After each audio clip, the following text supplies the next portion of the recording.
হরে Krishna. Hello viewers, Anuradha রায় কিচেনে আপনাদের সবাইকে স্বাগতম। নিয়ে চলে এলাম সুজি দিয়ে মুচমুচে ডোনাটের রেসিপি নিয়ে। তবে চলুন রেসিপিটি দেখে নেওয়া যাক। এই ডোনাটগুলো একটা খেলে অনেকগুলো খেতে হবে। ছোট থেকে বড়রা সবাই পছন্দ করে এই ডোনাটটা। এখানে একটা কড়াই আমি নিয়ে নিব 1.5 বাটি পরিমাণে জল।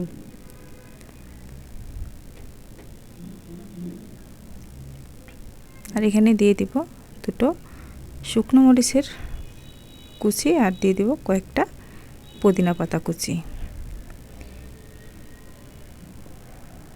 দিয়ে দিব স্বাদ মতো লবণ। লবণটা ভালোভাবে জলের সঙ্গে আমি মিশিয়ে নিব।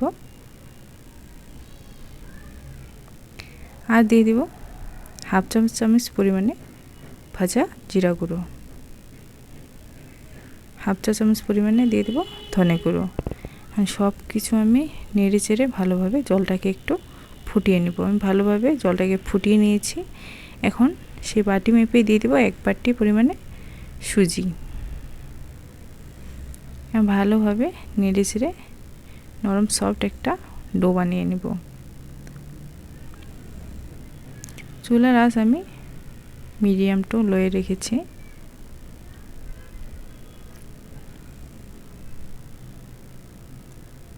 এখানে নেড়ে চেড়ে জলটাকে আমি একটু শুকিয়ে নেব।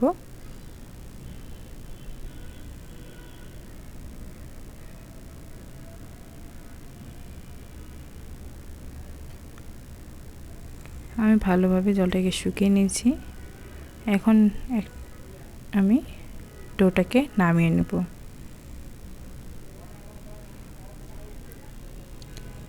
এখন দিয়ে দেব সামান্য পরিমাণে একটু কর্নফ্লাওয়ার। আপনারা চাইলে একটু সামান্য পরিমাণে ময়দাও দিতে পারেন, হাতের কাছে কর্নফ্লাওয়ার না থাকলে। আমি কর্নফ্লাওয়ারটাই দিয়ে নিলাম। এখন ভালোভাবে হাতের সাহায্যে আমি কর্নফ্লাওয়ারটা মিশিয়ে নেব।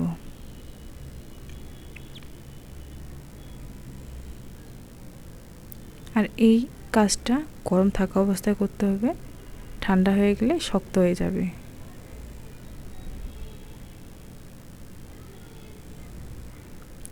ভালোভাবে আমি ডোটা বানিয়ে নিচ্ছি। দেখতে পাচ্ছেন ডোটা আমি ভালোভাবে বানিয়ে নিয়েছি। এখন সামান্য পরিমাণে হাতে একটু তেল মেখে নিয়ে হাতের সাহায্যে ঘুরিয়ে ঘুরিয়ে গোল করে নিচ্ছি। একটা আঙুলের সাহায্যে দেখতে পাচ্ছেন মাঝখানে যে ছিদ্রটা, সেটা আমি বানিয়ে নিচ্ছি। খুব সহজে বানানো যায় এই ডোনাটগুলো, আর খেতেও খুবই অসম্ভব মজার হয়। আপনারাও বাসায় একবার হলেও ট্রাই করবেন। এইভাবে করে সবগুলো সুজির ডোনাট আমি বানিয়ে নেব। এগুলো বানাতে বেশি সময়ও লাগে না, খুব অল্প সময় হয়ে যায়। আপনারা বাচ্চাদের টিফিনে দিতে পারবেন। খুব সহজে বানানো যায়। এভাবে করে সবগুলো আমি বানিয়ে নিব।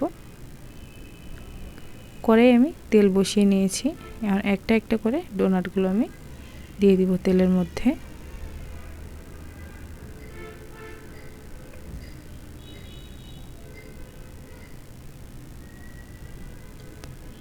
এক পাশ যখন হয়ে যাবে তারপরে আমি উল্টিয়ে দেব ডোনাটগুলো।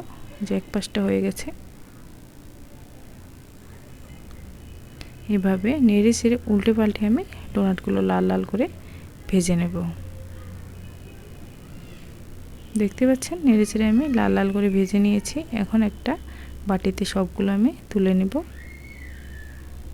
এভাবে করে সবগুলো ডোনাট আমি ভেজে নেব।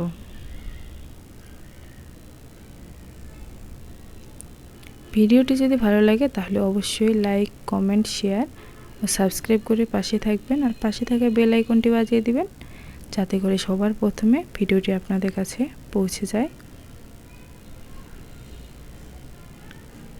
আজ এই পর্যন্তই। দেখা হবে এক নতুন রেসিপি নিয়ে। সেই পর্যন্ত সবাই ভালো থাকবেন, সুস্থ থাকবেন। হরে কৃষ্ণ।